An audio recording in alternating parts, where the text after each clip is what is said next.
On y est? On peut y aller? Et l'enregistrement aussi est lancé? Bon, ça marche. Bon, bonsoir à toutes et à tous. Bonsoir. On va désigner un secrétaire de séance. Greg me regarde avec envie. Donc je pense qu'il va être secrétaire de séance si vous en êtes d'accord. Et s'il est d'accord, lui. C'est bon pour vous? Est-ce que vous avez reçu... Oui, vous avez reçu le procès-verbal de notre dernière séance. Est-ce qu'il y a des remarques ou des questions? Pas de remarques, pas de questions. C'était le 2 octobre. Hein. Je suis en train de lire l'ordre du jour du CCS. Donc, il ne faut pas que je me trompe. Non, c'était la séance du 2 octobre. Donc, je considère que le compte-rendu est adopté. C'est bon pour vous? Super. Donc, on va commencer par quelques communications. Je voulais juste revenir vers vous avec... Ah oui, un pouvoir. Merci, Monsieur Gosselin, de me prévenir que Annick Goussen a donné pouvoir à Éric Forestier pour cette séance. Quelques infos, alors juste revenir sur l'inauguration de la salle des sports qui s'est très très bien déroulée. On avait le plaisir d'avoir le président de l'AMEL, le président du conseil départemental, le sous-préfet, un sénateur, notre député, nos 2 conseillers départementaux. Voilà, et c'était une occasion pour nous en fait de les remercier parce que je vous rappelle que sur la salle de sport qui a coûté 2,5 millions, on a récupéré en fait 1,6 million d'aides. Donc avec les plus gros contributeurs, la MEL. Ensuite, c'est le département. Et ensuite, c'est c'est l'État et le département. Puisqu'on a eu en fait notamment 200 000 € du fonds vert. Voilà, donc je vous l'ai dit, je vous le redis, c'est une performance notable de récupérer autant d'aides et de subventions et de fonds de concours. Ensuite, quand on récupère autant de subventions et de fonds de concours, et c'est ce que m'avait dit le sous-préfet, c'est que le dossier était très cohérent et il allait dans une direction où tous ces éléments l'amenaient. Donc c'était vraiment quelque chose qui était... On n'a pas 200 000 € du fonds vert de l'État dans la situation actuelle quand le projet ne le vaut pas. Donc c'est un projet qui a été bien pensé. Je ne vais pas vous refaire tous les avantages de ce projet, mais c'était intéressant, c'était très important en fait de faire cette inauguration et elle s'est très très bien passée. Et puis tous nos contributeurs étaient là, donc c'était quelque chose d'appréciable. Benoît, tu vas nous faire un petit point sur le bois qui avance. On n'a jamais été aussi proche de l'inauguration, de son ouverture, parce que je vous rappelle qu'il est toujours fermé. Ouais, on n'a jamais été aussi proche de la fin des travaux. D'ailleurs, on voit bien les cheminements là qui sont maintenant quasi terminés. Alors effectivement, il est toujours interdit d'y pénétrer, hein, même si ça donne envie, parce que c'est toujours un chantier. Donc on est effectivement dans la fin des travaux. Ce sont les travaux de postes de finition, je dirais, hein, des clôtures, des revêtements sur les cheminements, des plantations d'arbres, voilà, des lisières. Donc on est vraiment là sur la fin des travaux. Il y aura encore quelques travaux au mois de janvier, mais normalement après ça sera la fin pour une ouverture qui suivra au printemps. Okay. Il y a énormément de plantations d'arbres. Hein, moi je suis très impressionné. Et tout ça, en fait, c'est principalement des arbres qui vont... c'est des arbres qui vont avoir 20-30 mètres de haut quand ils seront adultes. Donc moi, je suis très impressionné du nombre de plantations, en fait, qu'il y a dans ce bois. Puis bon, on commence à voir... il y aura, je vous rappelle, des clairières. Puis là, il y a l'aménagement principal. Enfin, l'aménagement actuel, c'est surtout, en fait, l'entrée qui est en train d'être aménagée. Voilà. Et pour une inauguration qui aura lieu... printemps. On est toujours là-dessus. Et là où on a pas mal planté aussi, c'est le quartier des Fleurs. Oui, alors le quartier des Fleurs a enfin été planté de ces arbres, arbustes, plantes vivaces, herbacées. Alors ça s'est terminé la semaine dernière, en fait, les travaux de plantation.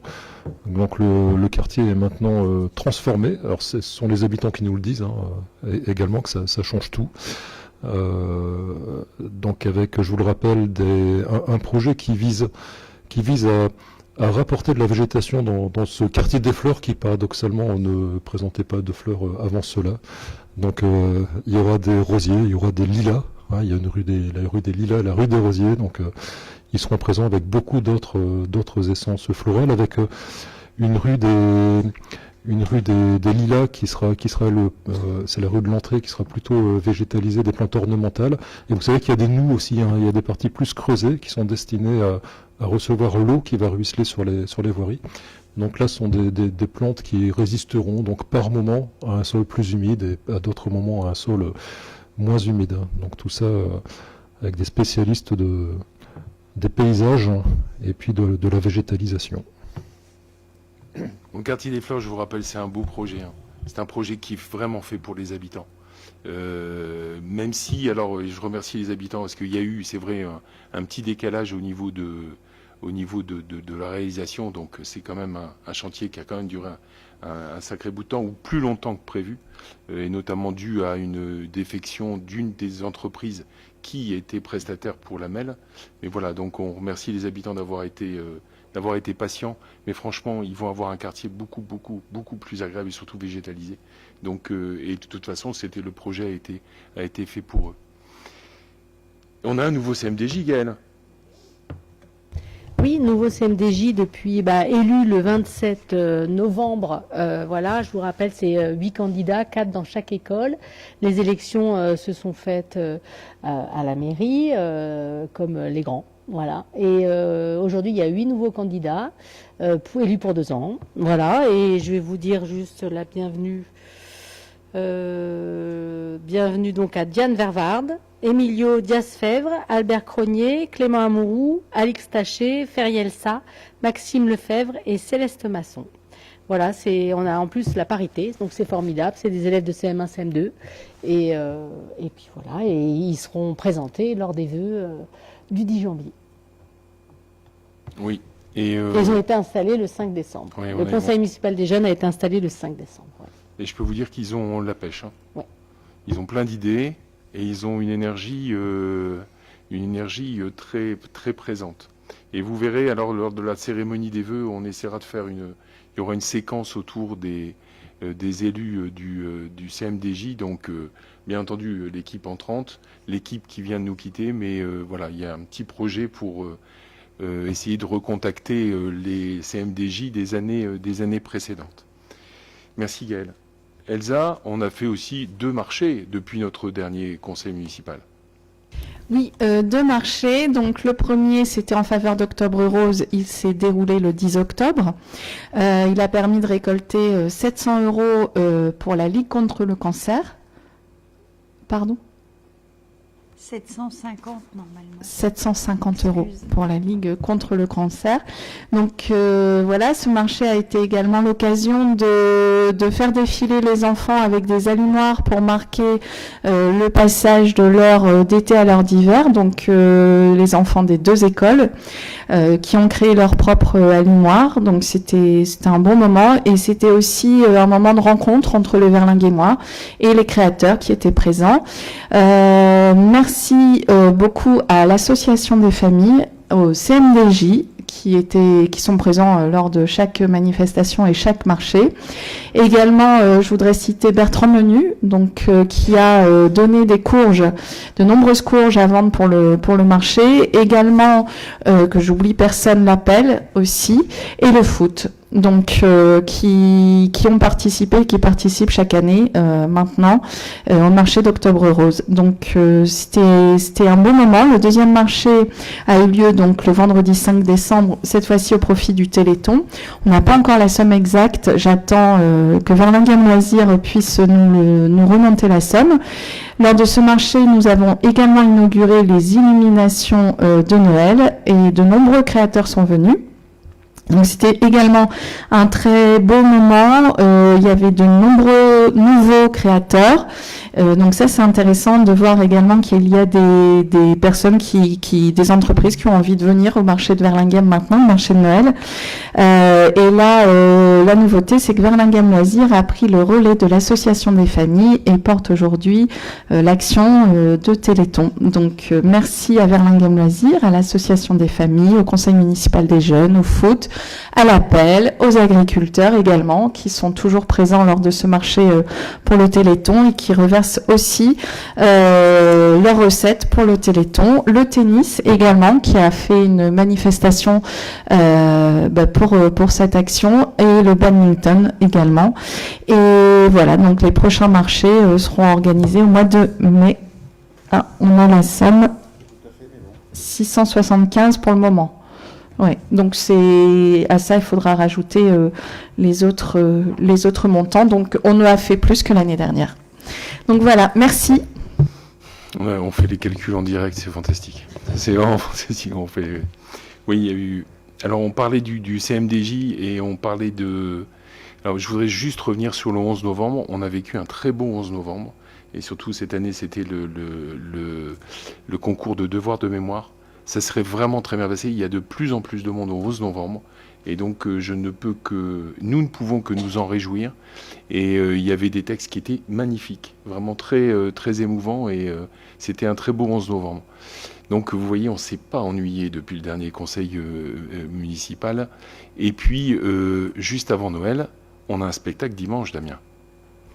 Bonsoir à tous. Effectivement, chaque année, la municipalité organise le spectacle Noël des enfants. C'est donc ce dimanche, 21 décembre, à partir de 16h dans la salle multisport rénovée. Donc la commission animation a choisi une compagnie qui s'appelle Roby Spectacle belge. Donc le spectacle s'intitule Guignolo. Donc ce sera un théâtre de guignol en fait fantastique. Et donc ce sera une merveilleuse histoire très originale et tout se terminera bien. Et à la fin, donc les élus vont pouvoir distribuer les coquilles de Noël. Et puisque tout se termine bien, je peux vous annoncer que le Père Noël sera présent également. Et ça, c'est une bonne nouvelle. Merci, Damien. Merci à tous pour ces informations. Je vais vous donner un compte-rendu des décisions qui ont été prises dans le cadre des délégations que vous m'avez données.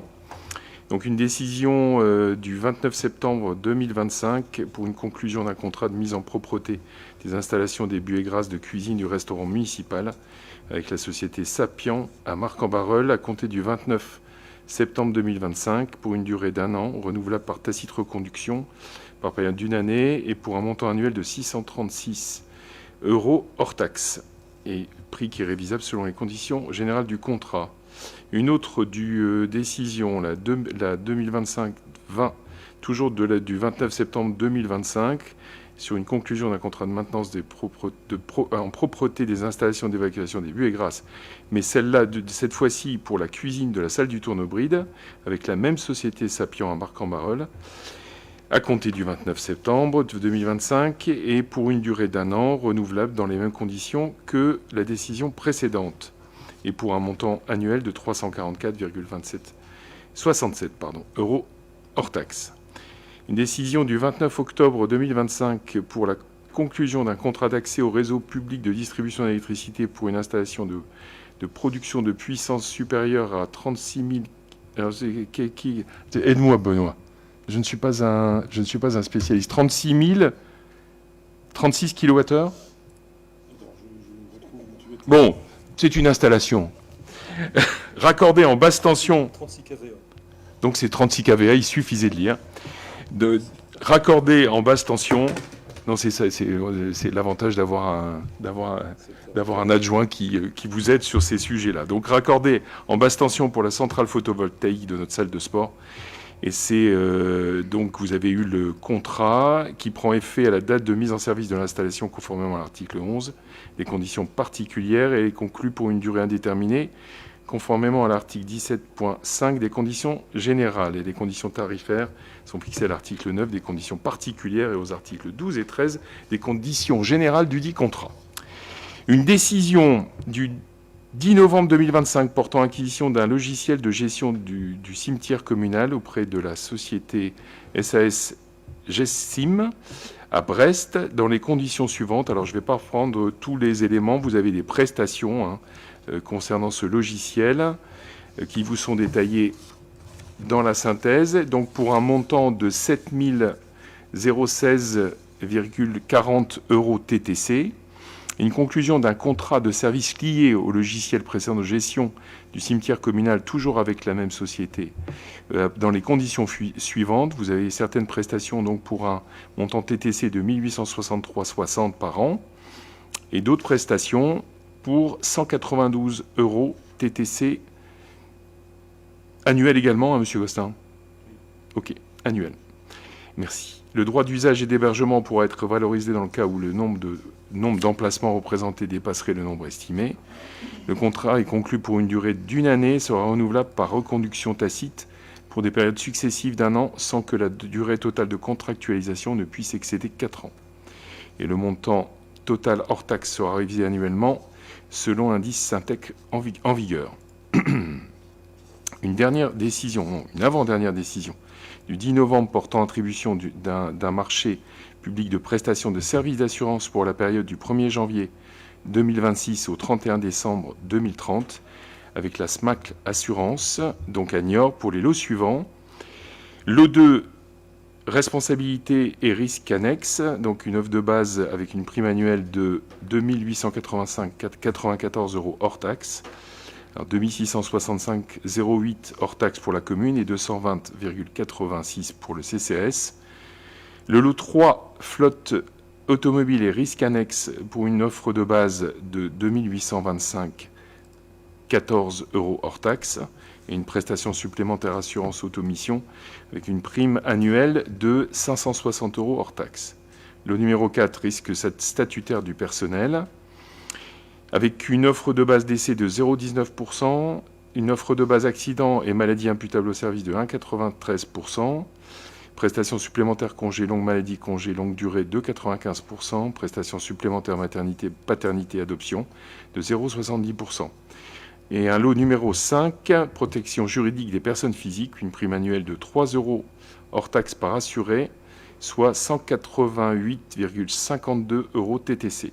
Une autre décision du 10 novembre portant attribution d'un marché public de prestations d'assurance, de services d'assurance pour le risque dommage aux biens pour la durée 1er janvier 2026, 31 décembre 2030, toujours avec la SMAC Assurance à Niort, avec une offre de base de 1,40 € du mètre carré.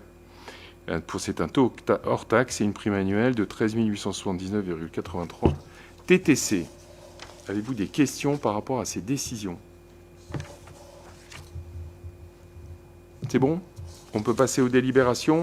Merci beaucoup et je laisse la parole pour la délibération numéro 1 à Anne. Oui, bonsoir. Donc il s'agit de l'autorisation à Monsieur le maire pour engager, liquider et mandater les dépenses d'investissement avant le vote du budget 2026. Donc cette autorisation se fait toujours dans la limite du quart des crédits ouverts au budget de l'exercice précédent. Cette année, ce sera un peu particulier puisque le budget sera voté après les élections municipales. Il ne sera pas adopté avant le 1er janvier. Donc, on est en droit jusqu'à l'adoption de ce budget de mettre en recouvrement les recettes, d'engager, de liquider et de mandater les dépenses de la section de fonctionnement dans la limite de celles inscrites au budget de l'année précédente. On est en droit de mandater les dépenses afférentes au remboursement au capital des annuités de la dette venant à échéance avant le vote du budget. Ça, c'est pour le remboursement des 2 emprunts. En outre, jusqu'à l'adoption du budget, ou maximum 15 avril, en l'absence d'adoption du budget avant le 15 avril, l'exécutif de la collectivité territoriale peut, sur autorisation, engager, liquider et mandater les dépenses d'investissement dans la limite du quart des crédits ouverts au budget de l'exercice précédent, donc compris les crédits afférents au remboursement de la dette, donc les annuités d'emprunt. Donc, pour le budget, on avait en IMO incorporel 13 200 €, ce qui nous fait une possibilité de 3 300 et non pas 7 300 comme c'est noté sur la note de synthèse. Concernant les subventions d'équipement versées, on a une possibilité de 9 500. Concernant les immobilisations corporelles, on a une possibilité de 97 125. Et concernant les opérations d'équipement, 501 950. Et concernant les opérations patrimoniales, 31 039,25. Ce qui nous fait un total général de 642 914,25. Donc, afin d'assurer une continuité dans la réalisation des projets d'investissement de la commune, Monsieur le maire propose de l'autoriser à engager, liquider et mandater les dépenses d'investissement dans la limite du quart des dépenses totales de l'exercice précédent. Donc, concernant les IMO incorporels, on sera à 3 300. Par contre, concernant les IMO corporels, on vous propose 60 000 €. Donc, beaucoup moins que les possibilités qui nous étaient ouvertes. Donc, il vous est proposé d'autoriser Monsieur le maire à engager, liquider et mandater les dépenses dans la limite des sommes que je viens de vous donner. Donc, il vous est demandé de vous prononcer sur ces montants. Donc, 3 300 et non pas 7 300 et 60 000 €. Merci Anne. Bon, c'est une délibération qu'on prend chaque année. Donc, je ne sais pas si vous avez... Est-ce que vous avez des questions ? On peut passer au vote. Y a-t-il des votes contre? Des abstentions? Merci beaucoup. On peut passer à la délibération numéro 2 sur les tarifs de nos concessions. Ouais, excusez-moi. Des concessions de terrain, de columbarium, de dépôts d'urnes cinéraires et dispersion de cendres funéraires au cimetière communal à compter du 1er janvier 2026. Donc, je vous rappelle que les demandes de concession ne sont satisfaites que pour les personnes décédées. C'est-à-dire qu'on ne peut pas réserver une concession pour plus tard. Donc, à compter du 1er janvier 2026, on a appliqué une augmentation de 3,5% par rapport à l'année 2025. Donc, quelques exemples. Pour 15 ans, une concession pour une aide de place est à 147 €. Vous remarquerez que la perpétuelle est très élevée. Pour limiter au maximum ce genre de choix.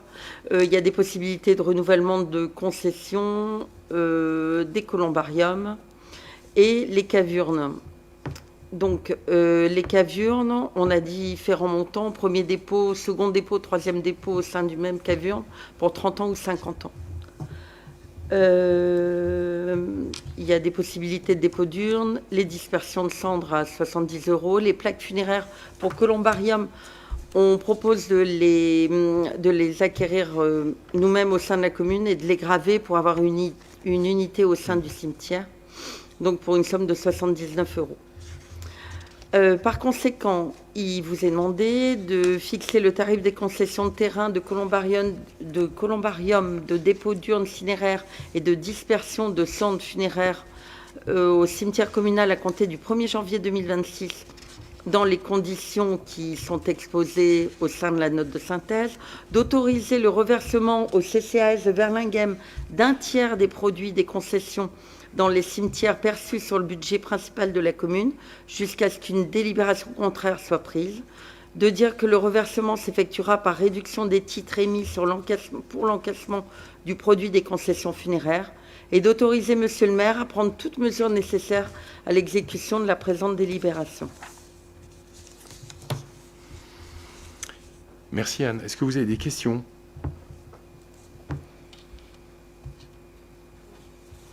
Il y aura une réflexion, je vous le dis maintenant, parce qu'on a quelquefois des demandes. Comme vous pouvez le remarquer sur le columbarium, il n'y a pas de tarif sur 15 ans. Voilà, donc, alors ça ne fait pas partie de la délibération, je vous donne cette information-là. Je pense qu'il y aura une réflexion pour justement peut-être créer en fait ce niveau de tarif pour le columbarium. Est-ce que sur la délibération en tant que telle, vous avez des questions?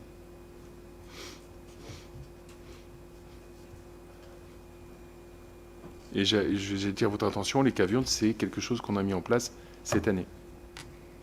Avant, il n'y avait pas de cavurne à Verlinghem. Pas de questions, on peut passer au vote. Y a-t-il des votes contre? Des abstentions? Merci beaucoup. On peut passer à d'autres tarifs, Anne. Ça, c'est pour la location des salles municipales. Oui, à compter du 1er janvier 2026. Donc, on a la salle du centre communal d'animation. Donc, à la journée, on propose 227 €. Il y a aussi des possibilités de réception de courte durée. Il y a le montant de la caution. Il y a une redevance forfaitaire pour remise en état des lieux et des équipements. Il y a la salle du tournebride. Les associations verlinguémoises ont toujours 4 occupations par année civile gratuite. Et au-delà, c'est 506 €.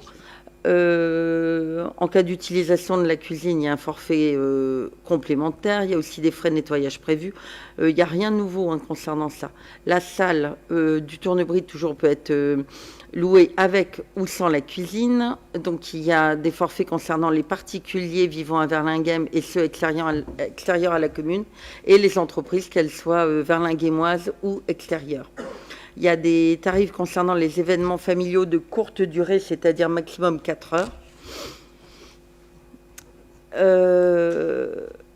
pour les particuliers, pour les entreprises. Et ensuite, il y a des tarifs prévus pour les réunions de partis politiques et réunions d'élections municipales, durée maximum 4 heures, préparation et installation comprises. Alors, on a avec ou sans chauffage. Et concernant les élections municipales, puisque au mois de mars, ça nous concernera, il y a une mise à disposition gratuite par tour et par liste officiellement déposée en préfecture, avec une caution de 781 € à déposer en mairie. Donc, il vous est demandé de vous prononcer sur ces dispositions. Est-ce que vous avez des questions sur cette délibération? Bon, nos salles plaisent. Le tournebride est bien utilisé, c'est super, mais la salle du CCA aussi. Donc c'est vraiment quelque chose dont on peut se réjouir. Et même, il y a eu une petite parenthèse, notamment pour le tournebride quand il y a eu les travaux, mais globalement ça s'est quand même bien passé. Et avec les associations, puisque ça a été anticipé, et puis avec toutes les personnes qui auraient pu utiliser cette salle. Donc ça s'est bien passé. On peut passer au vote? Y a-t-il des votes contre? Des abstentions? À l'unanimité, merci beaucoup. On va passer la parole pour la délibération numéro 4 à Gaëlle. C'est pour les centres de loisirs. C'est ça. Il s'agit là d'adopter les tarifs d'inscription aux accueils de loisirs sans hébergement à compter du 1er janvier 2026. J'attire votre attention sur la proposition pour les Verlinguémois et Lomprétois d'une nouvelle tranche, la plus basse, entre 0 et 300 des quotients familiaux pour les familles qui sont vraiment dans le besoin et qui ont des nécessités. Donc il y a une tranche qui a été proposée, voilà, avec des nouveaux tarifs qui permettent aux familles d'avoir un prix des accueils de loisirs à 12 € pour le premier enfant, 10 € pour 2 enfants et 8 € pour 3 enfants. Voilà. Et pour les extérieurs aux 2 communes, il n'y a pas de cette proposition de tranche en plus. Voilà. Et puis il s'agit de fixer tous les tarifs en fait. Alors il n'y a pas de différence et pas d'augmentation par rapport à l'année dernière.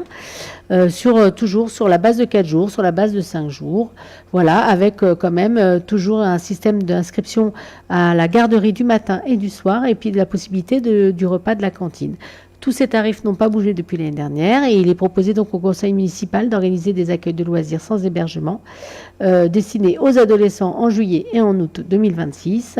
Il y aura aussi 3 sessions d'une semaine chacune spécifiquement destinées aux adolescents âgés de 11 à 15 ans.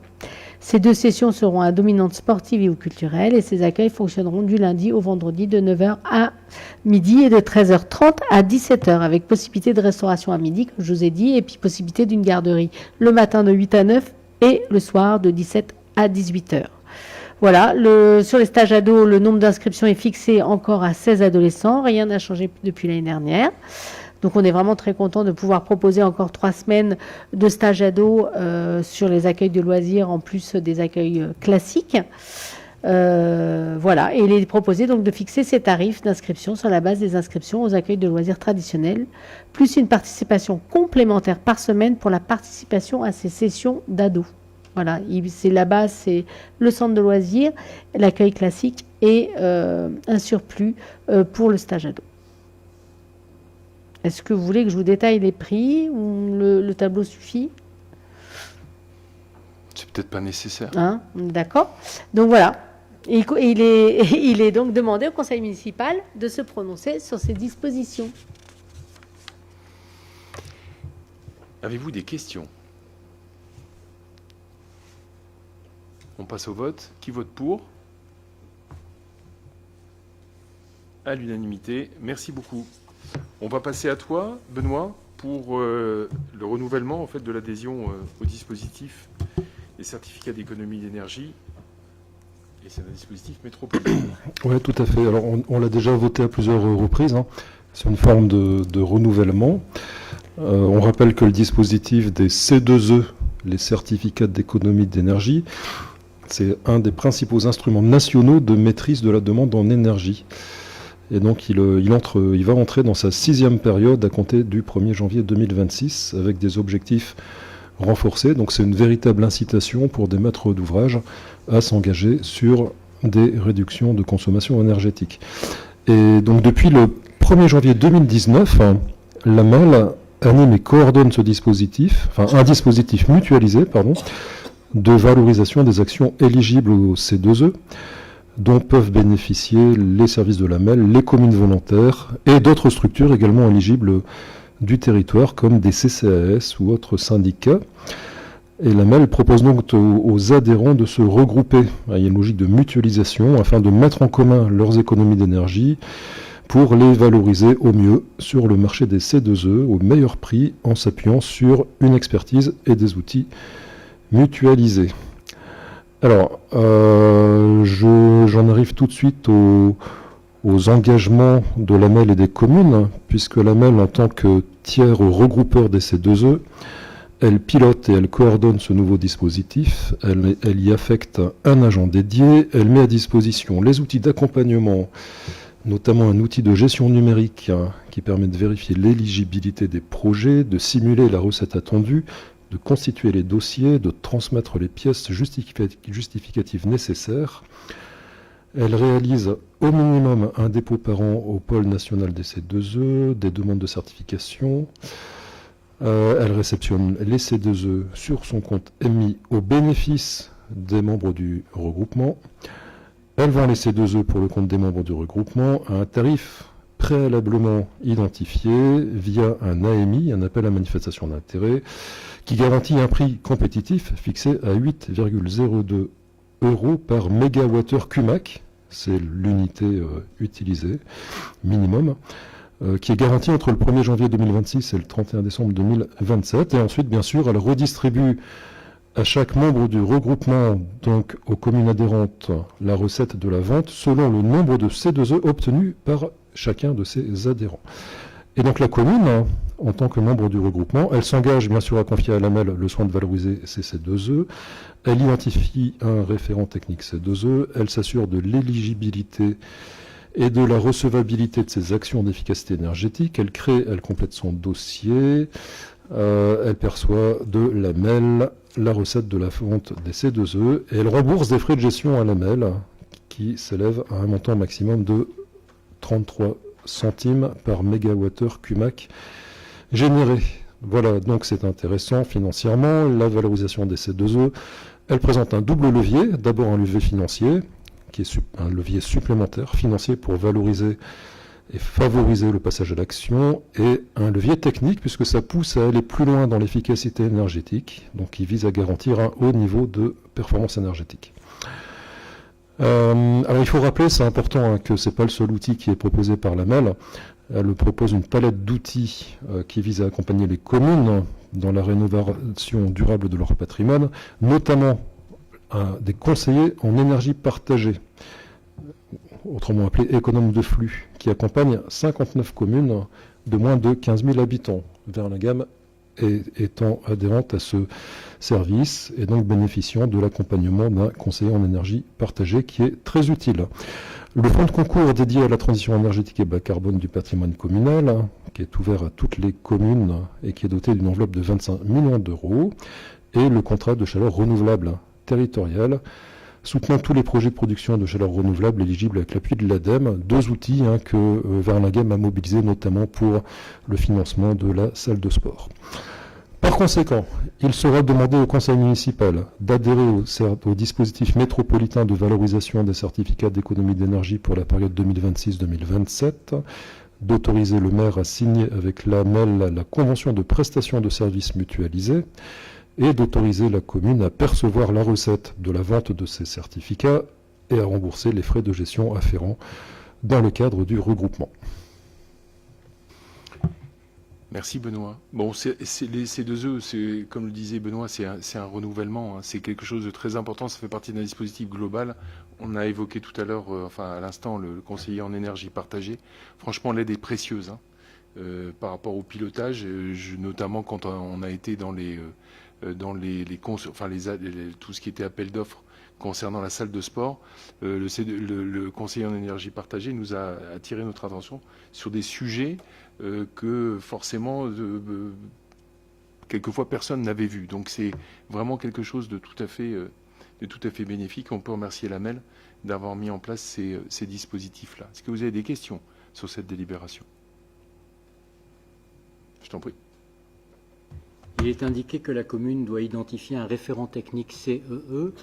Bien que je fasse partie de la commission et j'approuve pleinement ce qui a été présenté, je voulais savoir si on avait identifié un référent technique CEE. C'est M. Gosselin. Alors, c'est notre directeur général des services, M. Gosselin. Parfait, merci beaucoup. Bravo, M. Gosselin. Merci, M. Gosselin. On peut passer au vote? Qui vote pour? À l'unanimité. Merci beaucoup. On repasse à toi, Gaëlle. Alors, il s'agit là de l'achat de dictionnaires pour les élèves entrant en 6e. Donc, si vous avez suivi un petit peu, c'est pas du tout une nouveauté, puisqu'on le fait depuis très longtemps.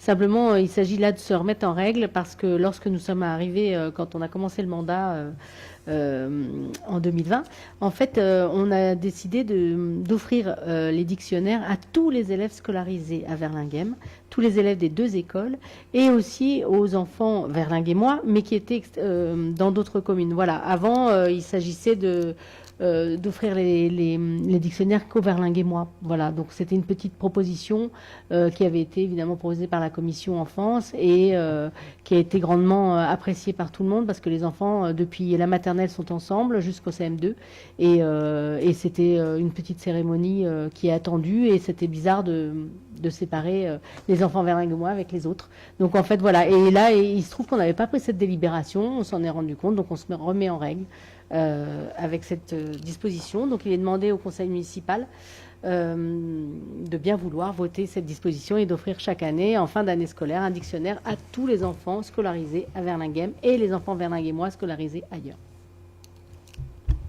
Je t'en prie. Petite question, donc les enfants qui sont scolarisés ailleurs, est-ce que par ailleurs ils n'ont pas déjà un dictionnaire? Alors, j'en sais rien. On ne sait pas exactement. Et alors, et pour être tout à fait honnête, il s'agit de 3-4 enfants. Hein. Voilà. Et en plus, quelquefois, ils viennent pas. Alors, les dictionnaires sont quand même. On demande aux enfants de s'inscrire. C'est-à-dire qu'on n'achète pas forcément, on ne donne pas le dictionnaire à un enfant qui n'a pas dit qu'il venait. Voilà. Donc. Pour éviter de se retrouver avec des dictionnaires, non. Voilà. Est-ce qu'il y a d'autres questions?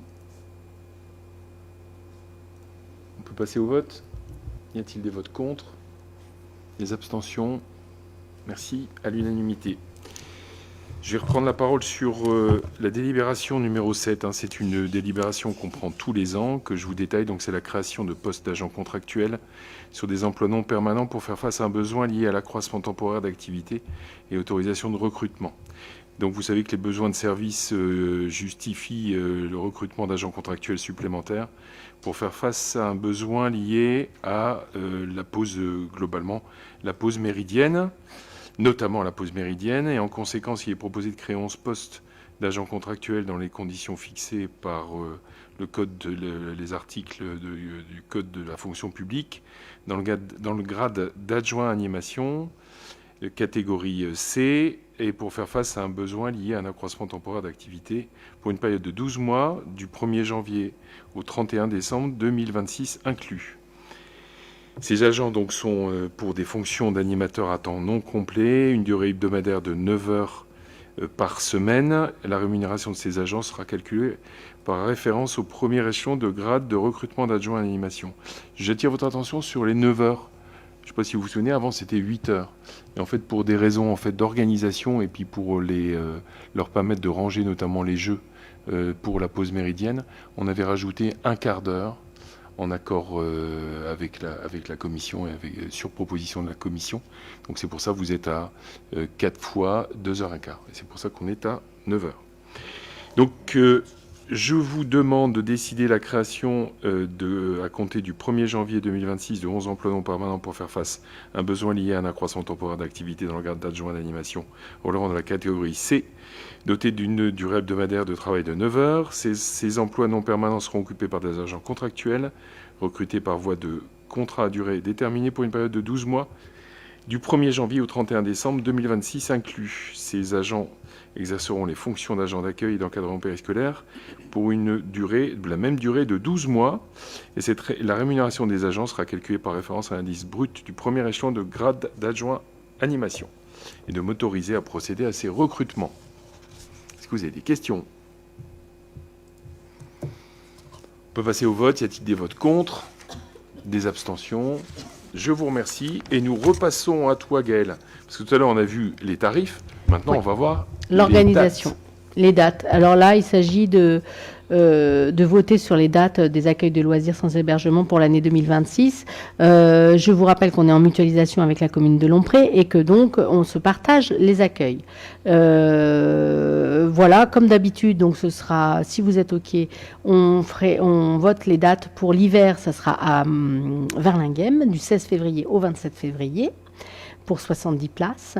Au printemps, vacances de printemps, ce sera à Lompré du 13 avril 2026 au 24 avril 2026 pour 70 places.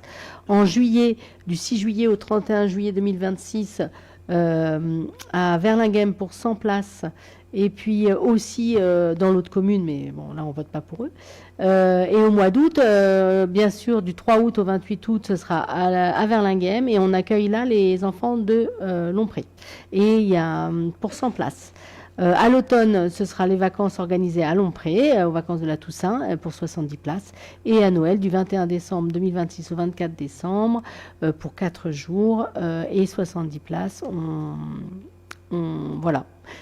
Sachant que les vacances de Noël, il y a un minimum quand même sous réserve de 20 inscriptions minimum. Mais chaque année, ça a lieu. Et cette année encore, je crois qu'ils sont 23. Voilà. Et curieusement, la journée la plus chargée est le vendredi. Vendredi cette année, 26. Voilà, où ils sont 23 ou 24. Voilà. Donc voilà, il est question, il sera proposé de fixer les dates aussi des stages ados. Donc nos 3 semaines d'ados. Alors on vous propose du 6 juillet au 10 juillet 2026, une semaine en juillet. Une deuxième semaine en juillet du 13 juillet au 17 juillet. Et puis la troisième semaine au mois d'août, du 17 août au 22 août pour nos 16 adolescents. Voilà, âgés de 11 à 15 ans, je vous rappelle. Par conséquent, il est demandé au conseil municipal de se prononcer sur ces dates et ces dispositions. Merci Gaëlle. Bon, je remets une petite remarque sur les stages ados. C'est vraiment une belle réussite. C'est la 4e année, 3e année. Ça sera la 4e année. Donc on a fait deux ans à 2 fois une semaine. Cette année, on a rajouté une semaine et ça marche très bien. Et ça vient en fait aussi compléter les centres de loisirs. C'est-à-dire on s'occupe bien entendu beaucoup en fait des enfants, des jeunes enfants. Et c'est vrai que de s'occuper aussi des ados, c'est je pense ça qui fait le succès de ces semaines ados. Donc c'est une belle disposition. Une petite précision tout de suite quand même, juste pour faire un tout petit teasing, il est très possible que la deuxième semaine de juillet, on propose une semaine un peu avec des nuits de camping. Voilà, que ça change un petit peu, donc voilà. Je vais m'inscrire. Est-ce que vous avez des questions ? On peut passer au vote. Qui vote pour ? À l'unanimité, merci beaucoup. Vous savez que la fin d'année est une période de rapport d'activité. Donc vous avez eu communication du conseil municipal, vous avez eu communication du rapport d'activité 2024 du CIVOM Lompré, Péranchy, Verlinghem. Est-ce que vous avez des questions? Est-ce que vous avez des remarques? Des interrogations?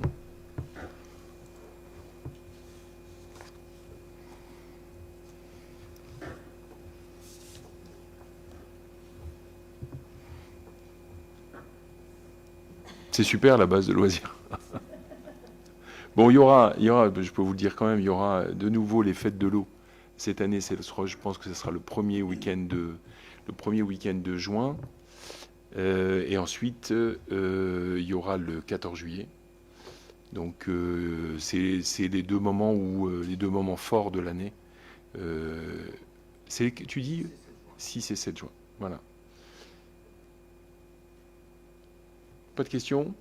Je prends acte que je voulais communiquer. Merci beaucoup. Une question quand même. Je t'en prie. Il y a eu quelques moments un peu compliqués et ça se passe bien maintenant? Oui. Non, oui, ça c'est voilà, les choses pour moi sont apaisées. Bon. Et sont stabilisées. Oui, il y a eu, on a eu 3 maires différents de Péranchy. Voilà, et à chaque fois il y a eu une nécessité d'adaptation. Ah, tu vas me parler du Repair Café. Non, oui, entre autres, j'ai une question. Parce que dans le rapport d'activité 2024, donc, qui nous a été transmis, on trouve quels sont les membres, le personnel du CIVOM, les ressources, les équipements, compte administratif, mais on ne trouve pas d'informations sur justement ce qui en fait aussi sa particularité du côté des événements qui ont lieu sur cette base de loisirs ou du côté des initiatives portées par le CIVOM. Exemple, le Repair Café, qui est quand même une réussite. Est-ce que ce ne serait pas pertinent dans un futur rapport d'activité qu'on ajoute ces initiatives, fêtes de l'eau et autres, 14 juillet et autres, qui sont la vie de cette base de loisirs et des communes qui la portent? Je vais transmettre la demande auquel j'adhère. Non, tout à fait, ça serait intéressant de savoir. Alors, vous savez il y a quand même... il y a 4 d'entre nous qui sont élus là-bas. Il y a Capucine, il y a Grégoire, il y a Damien et il y a moi. Mais tout le monde n'est pas au courant ensuite. Oui, il y a des activités. C'est une chance, cette base de loisirs. Alors, il y a juste pour vous donner une information, la base de loisirs a été identifiée dans les portes des Belles Terres. Il y a eu des réflexions. On était allé assez loin. Et en fait, la MEL a fait marche arrière. Parce que pour une raison toute simple, c'est que le terrain n'appartient pas en fait à la MEL. Et donc il y a un sujet, je pense, dans le projet des Belles Terres, des portes des Belles Terres, sur les terrains qui n'appartiennent pas à la MEL. Et la chance qu'on a, alors je peux vous dire que c'est quand même une chance, parce que la porte des Belles Terres, la genèse, c'est 2019-2020. Et on va être le premier site à ouvrir. Mais vous voyez le temps que ça prend. Alors ok, il y a eu la pandémie, donc on a perdu, je pense, un an et demi. Mais vous voyez le temps que ça prend. Et je rappelle que l'investissement de l'aménagement du bois, c'est plus d'1 million d'euros. C'est plus d'1 million d'euros. Ça ressemble ça ressemble à des coûts de voirie. Et en voirie, vous savez, dès qu'on commence à toucher quelque chose ou à modifier quelque chose, ça coûte très cher. Donc je vous dis ça parce que c'est quand même une grosse satisfaction pour le bois. Alors pour revenir sur la base de loisirs, il n'y aura pas d'aménagement dans le cadre de la porte des Belles Terres. Malheureusement. Mais je transmettrai l'information pour qu'on puisse avoir toutes ces informations. Alors c'est vrai que le lieu du Repair Café, c'est le lieu en fait où se déroule le Repair Café. Donc, qui est un Repair Café qui est ouvert, qui est ouvert à tous, mais il y a principalement en fait des Verlinghemois, des Lomprétois et des Péranchinois qui s'y rendent. Voilà, et puis il y a aussi des aides qui sont réalisées. Par exemple, la subvention au niveau du modélisme, je parle sous contrôle de Damien, mais la subvention du modélisme de l'association de modélisme est une subvention qui est donnée par la base de loisirs. Et puis, il y a aussi une subvention complémentaire au syndicat agricole, parce qu'en fait, le syndicat agricole nous accompagne pour la sécurisation des événements. Voilà. C'est apaisé, Christophe. C'est bon pour vous, pour le Simone de la base de loisirs? Je prends acte de la communication. Ensuite, vous allez avoir des questions. Donc, vous avez été destinataire du rapport annuel d'activité et du rapport annuel sur le prix et la qualité du service public de l'eau potable et de l'assainissement du SIDEN-SIAN pour l'exercice 2024. Est-ce que vous avez des questions? Bon, alors je plaisante, c'est important quand même, hein. Vous savez que c'est notre fournisseur d'eau, donc voilà, c'est un peu technique, mais Christophe. Je vais peut-être faire une blague, mais c'est pas de l'épar. Pardon? L'eau du robinet n'est pas de l'épar. Non, c'est pas de l'épar. Suite au- Mais elle est des d'une soucis qualité... rencontrés. Honorable. Oui, tout à fait. Mais c'est pas bon de boire tout le temps de l'épar non plus, hein, si je puis me permettre. C'est pas souhaitable. Il y a un peu de plastique. Hein. C'est pas souhaitable. Est-ce que vous avez des questions sur ce rapport? Non. Je prends acte de la communication. Et ensuite, vous avez un dernier rapport qui est celui du CIVOM Alliance Nord-Ouest. Et si vous avez des remarques ou des questions.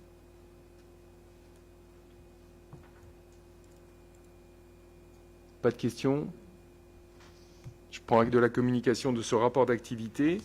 Et la dernière délibération, c'est un avis du conseil municipal sur l'affiliation volontaire du syndicat mixte du SCOT Sambre-Avesnois au centre de gestion de la fonction publique territoriale du Nord. Je vous fais simple, alors je ne sais pas si vous vous rappelez, au dernier conseil municipal, on a donné notre avis aussi pour une adhésion. À chaque fois qu'il y a une nouvelle adhésion au centre de gestion de la fonction publique territoriale, de notre département, on doit, en fait, les communes adhérentes doivent donner leur avis. C'est ce qui est demandé, c'est ce qui vous est demandé au niveau du SCOT Sambre-Avesnois qui va donc adhérer au centre de gestion du département du Nord. Voilà, donc il vous est demandé de vous prononcer sur cette affiliation volontaire au centre de gestion de ce syndicat mixte de Sambre-Avesnois, à compter du 1er janvier 2026. Des questions? Y a-t-il des votes contre? Des abstentions? Je vous remercie et bienvenue au centre de gestion du département du Nord, au SCOT Sambre-Avesnois. J'ai pas eu de questions diverses, donc je vais vous souhaiter un joyeux Noël. On se donne rendez-vous dimanche pour un spectacle qui va bien se terminer, comme le dit Damien, Damien qui s'est engagé sur un spectacle qui se termine bien. Et avec la présence parce qu'il y a des Pères Noël qui sont dans d'autres communes, à Verlinghem, c'est le vrai Père Noël. Puisqu'on a une boîte aux lettres une boîte aux lettres du Père Noël qui est de compétition. Voilà, je vous souhaite une belle fin d'année. Passez de bons moments avec vos proches. Reposez-vous, n'attrapez pas la grippe, prenez de la vitamine C. Bonne soirée.